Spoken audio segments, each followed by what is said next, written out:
Evoluindo com o nosso curso, vamos agora nos voltar para o fator humano no contexto das organizações. Vamos focalizar aqui 4 autores fundamentais, entre muitos outros que contribuíram com essa escola, que é uma escola bastante rica, a escola que no trabalho. Nós começaremos com o Elton Meio, que foi o que deu a partida nessa percepção da importância do fator humano no trabalho. E seguiremos com os outros. E vamos indicando também outras alternativas de mais estudos para a sua parte, para um conhecimento maior dessa abordagem relativa ao ser humano no trabalho. Já ouviu a expressão hipótese da turba? É uma crença de que a humanidade, o ser humano, não passa de uma horda de indivíduos desorganizado e atuando cada um no seu interesse próprio. Seria um bando de pessoas sem outra coisa a não ser a busca do próprio interesse. Isto leva a um diagnóstico errado de como agir as pessoas.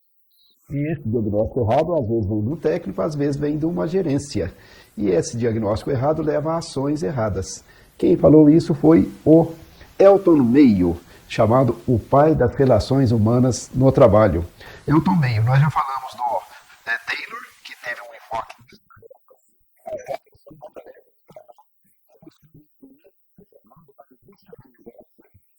para encontrar uma funcionalidade ali.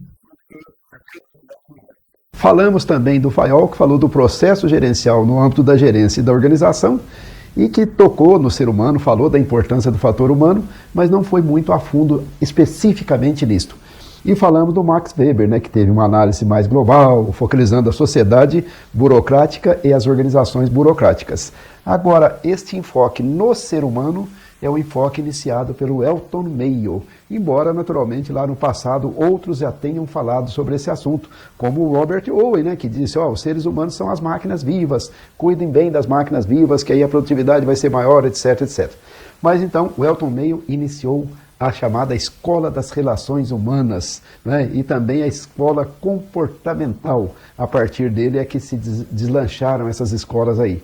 Elton Meio, chamado o pai das relações humanas no trabalho, um australiano, psicólogo, que foi lecionar nos Estados Unidos, uma formação elevada em psicologia e em filosofia. Ele lecionou em várias universidades americanas e depois foi parar na Harvard, onde ele fez a maior parte da sua carreira. Ele foi dar continuidade a uns estudos que foram iniciados ali para 1920 e até o final dos anos 20, 1927, por aí. Esses estudos tentavam verificar a relação entre condições físicas de trabalho e remuneração, incentivos de remuneração, com a produtividade. A produtividade se percebeu que ela começava a subir à medida que o estudo ia sendo feito, mas parece que não tinha relação com as relações físicas nem com a remuneração. Mas esses estudos foram interrompidos e aí, eis que lá para 1927, o Elton Meio foi convocado a dar continuidade a esses estudos. Então a ideia era o Meio estudar o efeito da fadiga, o efeito das pausas, o efeito dos horários de trabalho, e das condições físicas de trabalho sobre a produtividade, o aumento da produtividade. E o Meio começou a fazer um conjunto de entrevistas, e foi percebendo que, na verdade, essas coisas não tinham tanto peso como se imaginava sobre a produtividade do trabalho. E ele percebeu, então, aquela charada lá atrás, que alterando as condições de iluminação, que era o caso, iluminação, não alterava muito a produtividade. Alterando as condições de remuneração também não alterava muito a produtividade. Aí ele foi percebendo que, a partir do momento em que as pessoas passavam a ter mais atenção, aí a produtividade aumentava. Os estudos, por trazerem atenção para as pessoas, eles passaram a ter um efeito positivo. Então, por meio das entrevistas, o Meio percebeu que o ser humano social uma superação participativa coisas relevantes. As pessoas passavam a ser mais produtivas a partir do momento que elas se julgavam ou se percebiam como mais importantes para a direção da empresa e que eram mais informadas e que eram mais ouvidas.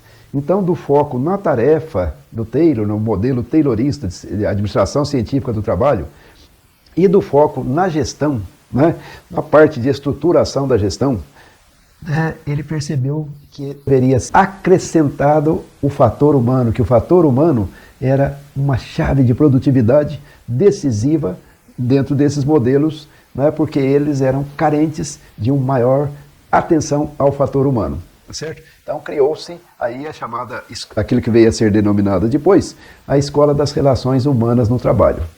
O Elton Mayo percebeu então que os aspectos psicológicos, que o conteúdo dos cargos, que a atenção ao pessoal, né, fazia uma diferença muito grande. Percebeu que o ser humano não é um autômato, não é uma máquina, que ele tem valores, ele tem emoções, ele tem solidariedade com outras pessoas. Percebeu que as condições físicas de trabalho não respondem a tudo, né? Elas são apenas uma parte, tá certo? Igualmente percebeu que a remuneração, né, também não tinha sozinha grande peso sobre a produtividade. Percebeu igualmente que a programação das tarefas, a engenharia ali das tarefas, a racionalidade das tarefas também desempenhava um aspecto importante, mas não era tudo, né? E percebeu que recompensas de natureza social, não econômica, tinham um peso significativo sobre a satisfação no trabalho e a produção. O Mayo percebeu também que a maneira de perceber o trabalhador, né, a forma como a direção ou como os técnicos percebiam o trabalhador, afetavam as relações, né? Então, ele percebeu que técnicos que foram investigar o trabalho lá, a produtividade do trabalho, essa coisa toda, às vezes viam o trabalhador como um apêndice, né, como algo sem tanta importância, sem atentar para os aspectos emocionais, sociais das relações de trabalho. Por isso é que não descobriram o que estava acontecendo ali. Então,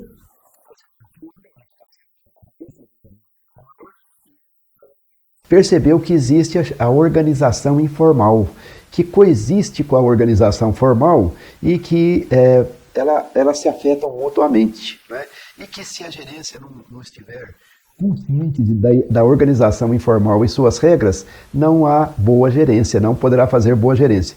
Percebeu que existe uma dinâmica de grupo, né? Que as pessoas não reagem apenas como indivíduos, mas reagem como membros do grupo.